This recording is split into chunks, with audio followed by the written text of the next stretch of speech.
So yes, इस video में पढ़ेंगे हम इफ़ी। IIFE, what is इफ़ी?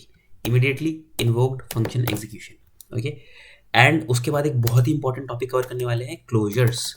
ठीक है, सो पहले इफ़ी क्यों पढ़ा रहा हूँ? क्योंकि उसकी ज़रूरत पड़ेगी क्लोजर समझाने में। सो इफ़ी क्या होते हैं? एज द नेम सेज, कि कोई भी एक ऐसे फंक्शन जिनको लिखते ही वो एग्जीक्यूट हो जाए। अब एक फंक्शन है, ये फंक्शन कैसे कॉल होता है? कि फंक्शन लिया और उसको उसके आगे दो ब्रैकेट लगा दिए, अगर उसमें कुछ वैल्यू पास करी तो वैल्यू पास कर दी। तो मैंने एक फंक्शन बनाया माई नेम, ये क्या कर रहा है? एक नेम को डाल रहा है, वेरिएबल नेम में क्या कर रहा है, मेरी जो भी वैल्यू पास करो उसको डाल रहा है, और मैं इसके अंदर क्या कर रहा हूँ, कंसोल कर रहा हूँ अपना नाम। ठीक है, ये मेरा छोटा सा फंक्शन है कंसोल डॉट लॉग, और इसके अंदर मैं अपना नाम को कंसोल कर रहा हूँ।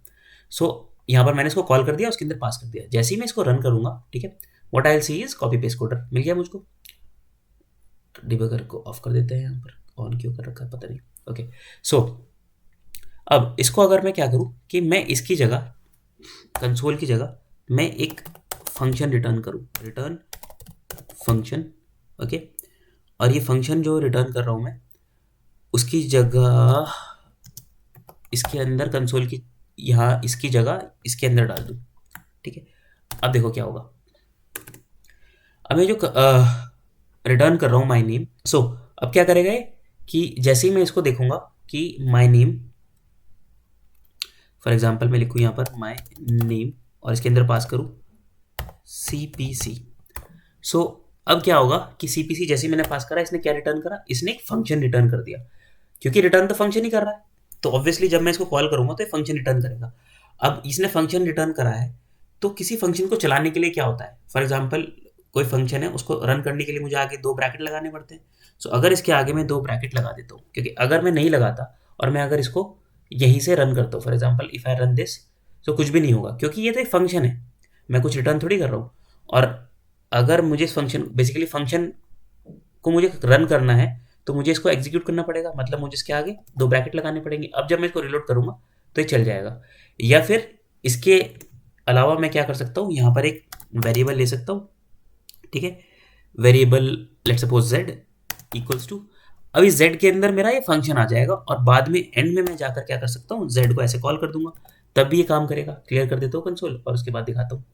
जैसे मैं क्लियर करता हूँ और रन करता हूँ, अब भी ये काम कर रहा है, कॉपी पेस्ट कोडर आ रहा है। ठीक है, यहाँ पर 2 लिख देता हूँ to just show you that ये काम कर रहा है, 2R। ओके, सो ये फंक्शन रिटर्न करा। अब देखो हो रहा है सब कुछ ठीक, बट यहाँ पर एक चीज़ है जो कि समझने वाली है।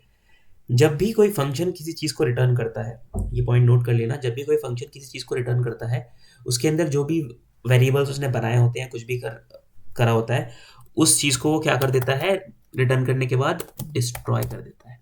ठीक है, सो ये नेम यहाँ पर डिस्ट्रॉय हो जाना चाहिए, बट मुझे तो यहाँ पर कंसोल डॉट लॉग में नेम मिल रहा है, कॉपी पेस्ट कोडर।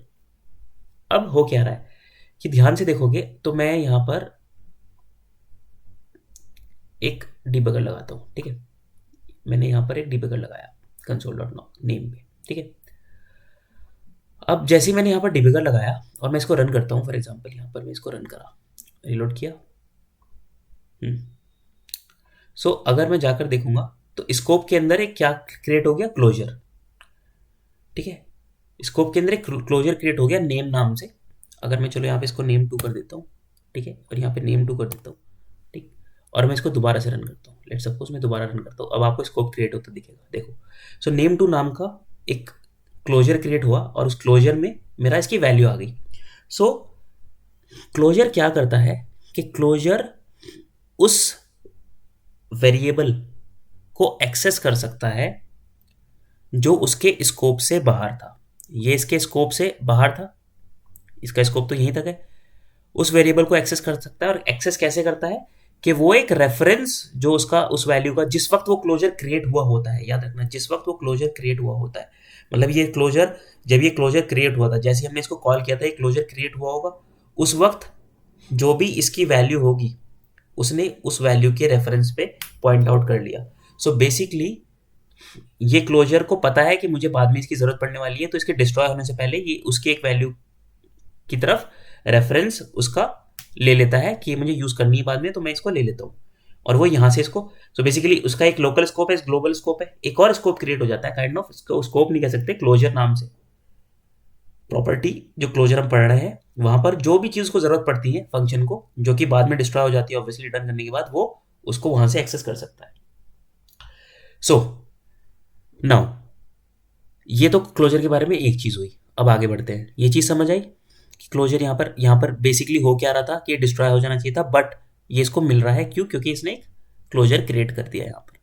और क्लोजर कब क्रिएट होता है?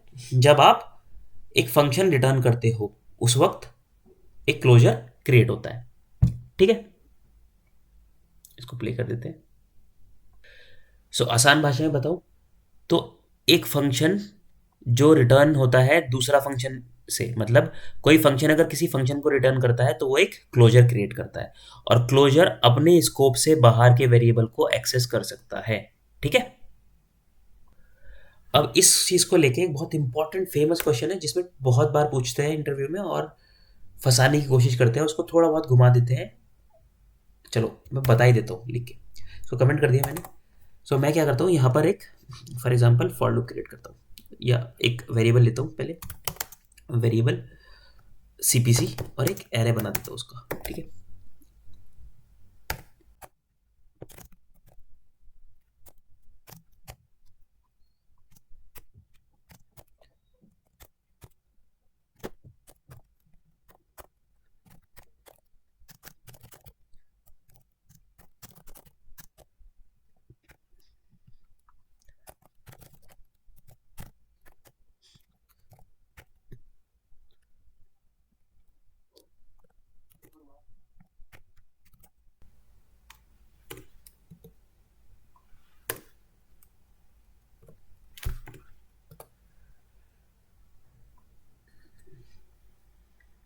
So now this is my for loop है बेसिकली, जो कि 0 से इटरेट हो रहा है और 5 तक चल रहा है। और उसके अंदर मैंने एक वेरिएबल लिया, काइंड ऑफ दिस एरे था, और उसके अंदर एक फंक्शन को डाल दिया। सो बेसिकली हुआ ये कि मैंने एक फंक्शन को डाल दिया जैसे यहाँ पर था कि ये एक फंक्शन रिटर्न कर रहा था और इसके अंदर डाल दिया।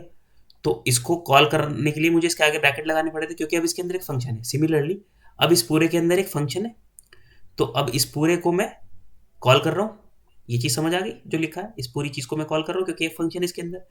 और हो क्या रहा है कि जब ये आई 0 है, ठीक है, तो मैं चाह रहा हूँ कि यहाँ पर जब कभी तो इसकी वैल्यू 0 होगी जब ये लूप चलेगा, तो यहाँ पर जब 0 हो ये, तब इसको कॉल कर दिया, उसी वक्त इसको कॉल करा तो उसका एक कंसोल आ जाएगा। जब इसकी वैल्यू 1 होगी उसी वक्त इसको कॉल करा तब इसकी वैल्यू कुछ आ जाएगी। तो ये रिटर्न क्या करेगा? थोड़ा दिमाग लगाओ, कमेंट कर देना वीडियो पॉज करके। ओके, सो बेसिकली अब क्या करा मैंने, इसको मैं रन करता हूँ। आपने सोचा होगा 0 1 2, बट ऐसा नहीं है। सो डीबगर ऑफ कर देता हूँ मैं यहाँ से। सो ये आ रहा है 555। अब हो क्या रहा है देखो, सबसे पहले फॉर लूप चला। ये फॉर लूप चल के कभी इसकी वैल्यू 0 होगी तो ये CP0 में 0 सेव हो गया होगा, फिर CP1 में ये सेव हो गया होगा और ये अपडेट होके रिटर्न करता गया होगा, चीज़ें अपडेट होती होंगी। अब जब तक मैं यहाँ तक आया तब तक ये लूप तो चल चुका होगा, और CP0 जब मैं इसको कॉल कर रहा हूँ, ठीक है, जा रहा हूँ जब इसको कॉल करने, तो ये रिटर्न जो आई कर रहा है तब तक इस आई की वैल्यू अपडेट होके 5 हो चुकी होगी। तो अब जो लास्ट वैल्यू जो इसकी अपडेट हो गई 5, ओके, इवन मैं इसके अंदर 0 पास कर रहा हूँ, बट जब इसको मैं कॉल करूंगा तो इसकी वैल्यू अपडेट होके क्या हो गई होगी? 5 हो गई होगी। इसलिए ये 555 प्रिंट कर रहा है क्योंकि जब तक मैं इनमें आया तब तक वो चीज़ 5 हो चुकी थी। नाउ तो अब इसको रिजॉल्व कैसे करें? अब मैं चाहता हूँ अगर कि इसका आउटपुट 0 1 2 ही आए तो क्या करूँ? तो यहाँ पर पॉइंट नोट करने का ये है कि जब क्लोजर क्रिएट होता है, मतलब कि जब ये कॉल हुआ होगा 0 पे, सो लगा होगा आपको कि जब ये C0 था तो C0 रिटर्न होना चाहिए था, 1 था तो 1 रिटर्न होना चाहिए था। बेसिक सा समझ आता है। बट एक चीज़ क्लोजर के बारे में जो इंपॉर्टेंट जानने वाली है और याद रखने वाली है कि जब क्लोजर क्रिएट होते हैं तो उनको ये इसको आई की कॉपी नहीं मिलती कि हाँ ये आई की एक कॉपी जो उस वक्त क्रिएट हुई होगी वो क्लोजर में जाके सेव हो जाएगी, जैसे कि वहाँ पर नेम पे हुआ था, वो उसकी कॉपी नहीं थी कि नेम की कॉपी बना के उसने सेव कर ली। क्लोजर जो होता है वो एक्चुअल जो वैल्यू होती है ना उसको पॉइंट आउट करता है आउटर स्कोप में। सो ये देखो फॉर तो ग्लोबल स्कोप में है, ऑब्वियसली फॉर ग्लोबल स्कोप में जाता है। सो जो एक्चुअल वैल्यू आई की है ग्लोबल स्कोप में या आउटर स्कोप में, इसके आउटर स्कोप में, वो उसको पॉइंट आउट करेगा क्लोजर। सो आउटर स्कोप में आई की वैल्यू क्या हो चुकी होगी 5, इसीलिए वो उसको पॉइंट आउट कर रहा है। ठीक है, अब इंटरव्यूअर ये पूछ लेते हैं कि अगर मुझे 012 ही प्रिंट कराना है तो मैं उसको कैसे करा सकता हूँ। सो देखो मैंने तुम्हें बताया था कि इफ़ी क्या होते हैं, वो ऑटोमेटिकली रन हो जाते हैं, उसी टाइम पर रन हो जाते हैं जब वो क्रिएट होते हैं। जब ये फंक्शन एग्जीक्यूट हो रहा था पहले, तो आई की जो वैल्यू पॉइंट आउट कर रही थी वो, क्योंकि लूप तो चल चुका था, तो वो पॉइंट आउट वही वैल्यू करती है जो उस वक्त होती है आउटर स्कोप में। सो अगर मैं यहाँ पर एक फंक्शन बना देता हूँ, लेट्स सपोज मैंने एक फंक्शन बना दिया यहाँ पर, ठीक है, और ये फंक्शन मैंने क्या रखा, इमीडिएटली इन्वोक बना के रख दिया मैंने इसके अंदर। इमीडिएटली इन्वोक करने के लिए मैं क्या करूँगा, इस फंक्शन को इसके अंदर, सो मैंने अभी एक बात कही थी कि जब वो फंक्शन रन होता है उस पॉइंट पे जो वैल्यू होती है, जब ये फंक्शन रन करा था उस पॉइंट पे वैल्यू क्या थी उसकी, आई की 10। और ये जब फंक्शन रन होगा, बेसिकली जब ये फंक्शन रन होगा इफी, तो इसके अंदर मैं हर फंक्शन के अंदर एक अपना फंक्शन का स्कोप होता है। तो अगर मैं इसके अंदर एक क्रिएट कर दूं वेरिएबल z और उसके अंदर आई असाइन कर दूं, तो इस z का एक अपना स्कोप होगा, इंटरनल स्कोप, ग्लोबल में जाएगा नहीं। तो ये इसका आउटर स्कोप, क्योंकि एक एक स्टेप आउटर सर्च करता है, पहले इसके ऊपर सर्च करेगा फिर इसके ऊपर सर्च करेगा, ये भी पहले वीडियो में बता चुका हूँ। जब z इक्वल्स टू आई मैंने जैसे ही बना दिया, ठीक है, और उसके अंदर मैंने इसको उठा के डाल दिया, ठीक है। तो अब देखो मैंने क्या किया कि ये फंक्शन मेरा इफी है, अभी नहीं बना ऑब्वियसली इफी, अब बन गया इफी, ठीक है। अब जब जैसे ही ये फॉर लूप पहले लूप में चलेगा, ठीक है, सो ये इसको कॉल करेगा, और ये इफी है तो ये इफी जैसे ही रन होगा, ठीक है, जैसे ही रन होगा और एग्जीक्यूट होगा, इसका एक लोकल स्कोप क्रिएट होगा और ये फंक्शन रिटर्न कर रहा है क्लोजर। तो जैसे ही क्लोजर रिटर्न कर रहा है, इसको पता है कि इसके आउटर स्कोप की एक वैल्यू इसको चाहिए, जो कि मैंने बता चुका हूँ। तो ये उस टाइम पर जिस वक्त ये एग्जीक्यूशन चल रहा होगा, इसकी वैल्यू को पॉइंट आउट करके अपने लिए रखेगा। सो अब ऑब्वियसली यहां पर मैं क्या करूंगा, रिटर्न ये नहीं करूंगा आई, रिटर्न क्या करूंगा z, क्योंकि ये इसको रखेगा अपने पास, ठीक। सो इस तरीके से मैंने क्या किया कि ये जो z की वैल्यू, जब ये i 0 होगा तो z की वैल्यू 0 होगी, और उस वक्त ये चल चुका होगा, और इसको पता होगा इस फंक्शन को, क्योंकि क्लोजर है, कि मुझे z की वैल्यू की जरूरत होगी। तो अगर मैं देखूंगा क्लोजर में जाकर, ओके मैंने इसको फंक्शन को लगा दिया यहाँ पर, बट मुझे इसकी अंदर लगाना था, ठीक है। चलो अब दोबारा इसको रन करके देखते हैं। तो देखो क्लोजर क्रिएट हो गया। अब ये जो क्लोजर क्रिएट हुआ, तो इसके अंदर z की वैल्यू क्या थी, क्योंकि इसको जरूरत पड़ रही थी इसकी, उस वक्त जो चली होगी 0। अब जैसे ही नेक्स्ट लूप पे आया, z की वैल्यू 1 हो गई। तो जब यहाँ पर जो भी आएगा यहाँ पर क्लोजर, जब यहाँ 1 के लिए कॉल होगा, तो जो भी वैल्यू आएगी वो 1 के लिए होगी, ठीक है। 2 के लिए जो वैल्यू होगी देखो 2 आ जाएगी, 3 के लिए जो होगी 3 आ जाएगी। सो ये बेसिकली क्या हो रहा है, अब देखो 0 1 2 रिटर्न हो गया। सो मैंने इफी यूज करके ये प्रॉब्लम सॉल्व कर दी, क्योंकि मैंने वो वाला क्लोजर की प्रॉपर्टी यूज करी विद कॉम्बिनेशन ऑफ इफी।